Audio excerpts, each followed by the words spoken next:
Ja tervetuloa jälleen kerran Anton vs. videon pari. Tämänkertaisessa videossa päässään ennakkoarvostelemaan Snowdale Designin joukkorahoituksen tuleva nyt syksyllä niin peli, joka on nimeltään Peacemakers Horrors of War. Kiitos Snowdale Design tästä kunniasta, että saan arvostella teidän peliä. Ja teille rakkaat kanssapelaajat, niin tuun esittelemään, mistä on kyse, mitä on itse sitä mieltä, ja toivon mukaan annan sinulle vinkkiä, että kannattaako sinun rahoittaa tätä peliä. Kuvasin tämän pelin ekasta skenestä niin playthrough-videon itse tämän pelin tekijän kanssa, eli Sami Laakson kanssa, ja se löytyy tosiaan kanavalta, jos haluat tietää lisää. Mutta let's get to it!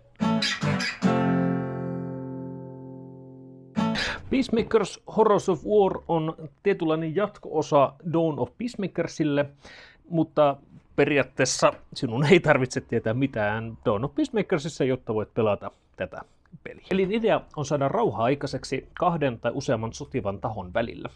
Mikään osapuoli ei saisi kuitenkaan täysin luovuttaa, vaan pyrit työntämään tahojen motivaatiot tälle vihreälle alueelle. Pelaatte kortteja, joilla yritätte saada selville, mitä osapuolet aikovat tehdä, ja luotte tilanteita, jotka ohjaa rauhallisempaan suuntaan. Peli on suunniteltu 14+-vuotiaille, sitä voi pelata 1-4 pelaajaa, ja se kestää noin 1-2 tuntia pelata yksi skenaario. Tässä boksista tulee oikeasti olemaan 6 skenaariota, mutta koska tämä on prototyyppi, niin minä olen päässyt testaamaan 2 ensimmäistä. 6 eri skenaariota voi myös pelata erilaisilla vaikeustasoilla, joten oikeasti se on 18 eri skeneä. Jotta pääset pelaamaan Peacemakers Horrors of Waria, niin sinun pitää tehdä seuraavat vaiheet. Valitse skenaario, levitä kartta, nappaa tarvittavat sotivat hahmot ja liitä niiden pohjaan oikeat tunnukset. Aseta alkumotivaatiot, nappaa käskykortit, sekoita kortit taustojen mukaisesti, aseta ne omille paikoilleen. Valitse ja aseta pelaajien seikkailijat aloitusruutuun, sekoita resurssikortit ja kauhukortit ja pistä ne pelialueen viereen pidoksi. Jaa 4 resurssikorttia pelaajien kesken. Ja näin setuppi on valmis, kestää tosiaan parisen minuuttia, eli malttamattomatkin jaksaa odotella. Ja kannattaa lukea tämä taustastory ennen kuin lähtee aina pelaamaan, eli täältä rulebookista lukea taustat ja tietää, että mitä varten ollaan täällä. Ja sit vaan, let's go! Peliä pelataan useampi kierros, kunnes ollaan joko voitettu tai hävitty. Kierrokset alkaa seikkailuvaiheella, jossa pelataan kortteja kädestä ja tehdään niiden mukaisesti. Kortit mahdollistavat seuraavia asioita. Tarkkailulla käännät samassa ruudussa olevan armeijan päällimmäisen kuvapuoli alaspäin olevan käskykortin. Matkaamisella liikut viereisiin heksoihin. Linnoituskyvyllä vahvistat alueiden puolustusta. Delegointikyvyllä annat käskykortin toiselle pelaajalle samassa ruudussa. Jokaisessa kortissa on myöskin tämmöinen juoniosuus, ja nämä juonet on sellaisia, että niitä yhtä lailla pelaat heittämällä kortin veksi. Juonissa merkkaa kuka sen pelaa, koska oikean värinen tyyppi antaa lisäedun juoneen.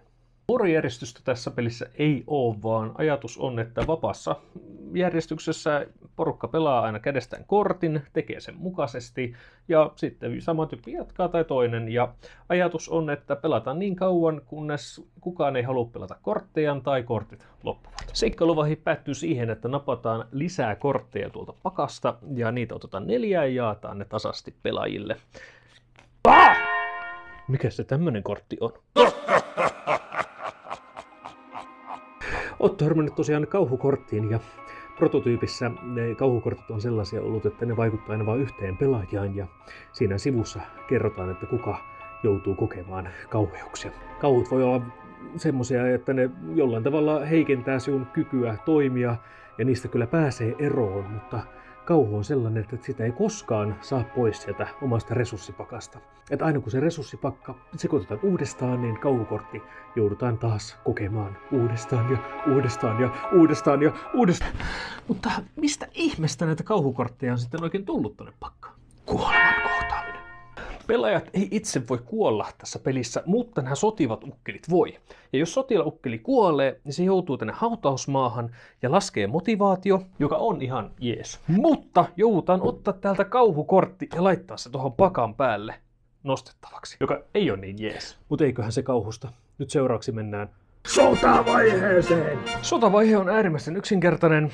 Nostetaan pakan päältä 2 päällimmäistä korttia ja lasketaan, että kumpi osapuoli on nopeampi, eli kummalla on isommat numerot täällä ylälaidassa yhteenlaskettu. Se osapuoli, joka saa isomman numeron, pelaa ensin ja sitten sen jälkeen toinen. Käskyjen oikea puoli yleensä sisältää jonkinlaisia hyökkäyksiä, suojauksia tai liikkumisia. Tämä vasen puoli on taas tuomassa vähän niin kuin tätä pelin kenraalin ja armeijan lisää makua, että millä tavalla hyö toteuttaa ohjeitaan. En kuitenkaan halua spoilata liikaa, koska haluan, että tutustut näihin mystisiin heeboihin ihan itse. Kun käskyt on toteutettu, katsotaan loppuko peli. Eli jos molemmat armeijat on vihreällä alueella ja motivaatio, niin tarkoittaa, että peli päättyy ja voitit pelin. Jos taas jompikumpi armeija on mustalla, eli luovuttanut, niin tarkoittaa, että hävisit pelin. Ja jos kumpikaan näistä ehdoista ei täyty, niin jatkuu peli seuraavan kierroksen. Eli jälleen pelataan kortteja, nostellaan kortteja, pohditaan kauhua, katsotaan mitä armeijat tekee, katsotaan pelin lopetus ja niin, etteköhän työ tajunnut. Simple. Koska kyseessä on tosiaan vielä prototyyppi ja tulee joukkorahoitukseen nyt 22. päivä elokuuta, niin en tule tekemään perinteistä arvostelua, jossa vertailen muihin meikäläisen arvostelemiin peleihin. Kuitenkin käytän niitä 9 arvostelukategoriaa, mutta käytän tämmöistä peukkuäänestystä siinä, että miten hyvin onnistuu missäkin kategoriassa. Let's go! Strategisuus ja syvyys. Pelissä pitää tehdä merkittäviä valintoja, pitää pohtia ennakkoon asioita ja pitää varautua niin kuin kaikenlaisiin eri lopputuloksiin. Teeman käyttö on hyvin tuotu varjopuolta esiin sodasta noilla kauhukorteilla.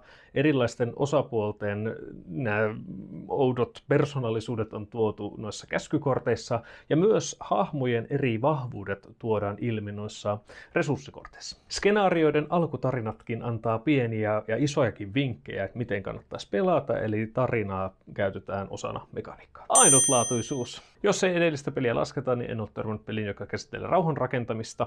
Ja tämä vaan on entistä kompaktimpi, parempi versio siitä. Komponenttilaatu. En usko, että hirveästi tarvii näistä komponenteista sanoa, että olisi paljon kehitettävää. Kaikki on ihan top notchia, ei mitään, kaikki niin kuin nappulat, sun muut tosi hyvältä tuntuu kädessä ja kuvitus on loistavaa. Ainoa miinuspuoli on vahinkomerkit, etenkin jos on paljon yksiköitä samassa ruudussa. Tuntuu, että ne helposti menee sekaisin, eli toivoisin jotain toista järjestelmää siihen.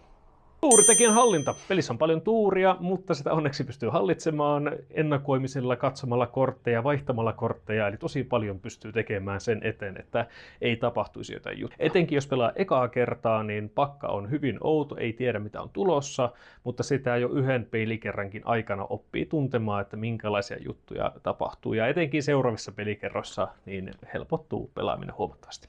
Säännöt. Lyhyet ja selkeät. Korteissa ja kartalla on myöskin muistutuksia eri sääntöjutuista, eli pysyy tosi hyvin kartalla, mitä pitää tehdä, ja muutenkin on kokonaisuus semmoinen, että ei paljon epäselvyyksiä tule. Tykkään myös siitä, että soolopelin ja monipelin säännöt on samat, eli ei tarvii erikseen opetella 2 eri peliä. Toki pienenä miinuksena, minkä huomasin tässä prototyypissä, niin ekalla aukeamalla on kerrottu tuosta tornista tai noista linnakkeista, että miten se antaa sitä niin kuin motivaatiobonusta ja menetystä, mutta sitä ei luettu seuraavalla aukeamalla. Tuli hieman kiusallinen hetki, kun piti tarkistaa sitä sääntöä, ja se ei tosiaan sääntövihossa lue, vaan pelkästään siinä kartalla. Mutta tiedä, vaikka tämä muuttuisi varsinaisen pelin. Uudelleen pelattavuus. Olen ihan mielellään pelannut jotain uudelleen, koska nuo pakat, nuo käskykortit vaihtuu aina pelikerrasta toiseen, ja kiva nähdä myöskin, että miten erilaisia tapoja on voittaa pelissä. Se, että jos tylsistyttää tuo peruspeli, niin onneksi niitä haasteversioita löytyy, eli paljon uudelleen kokeilemista on.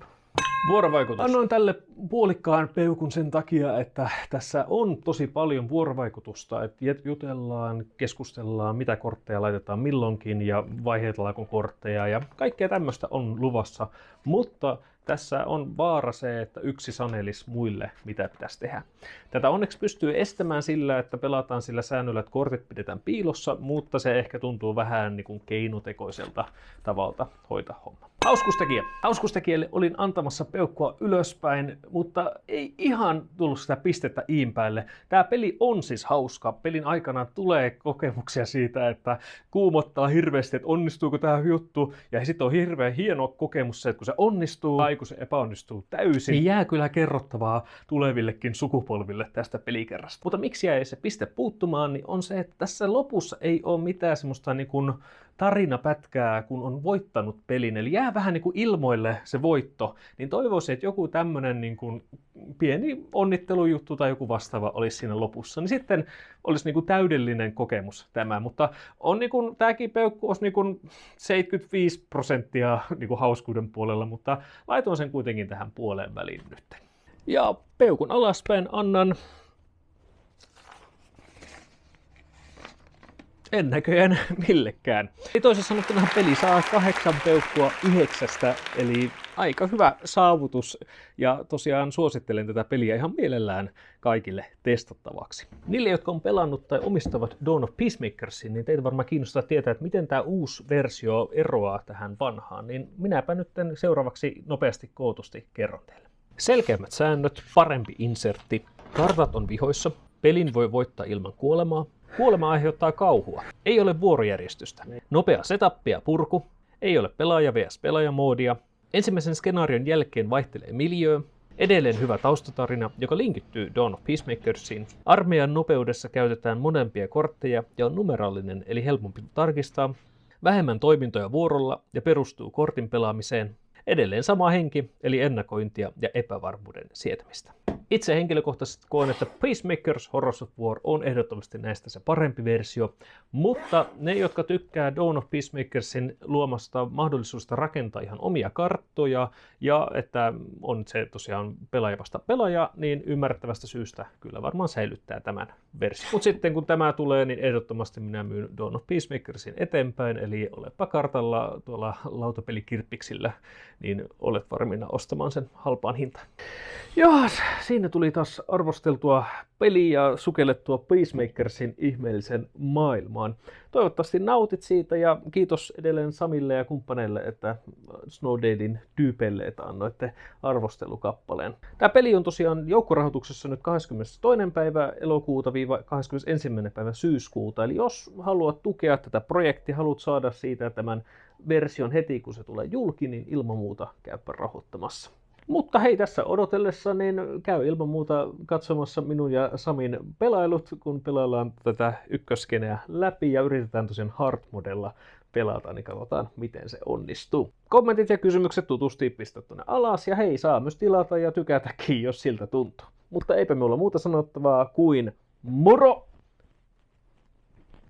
Moro!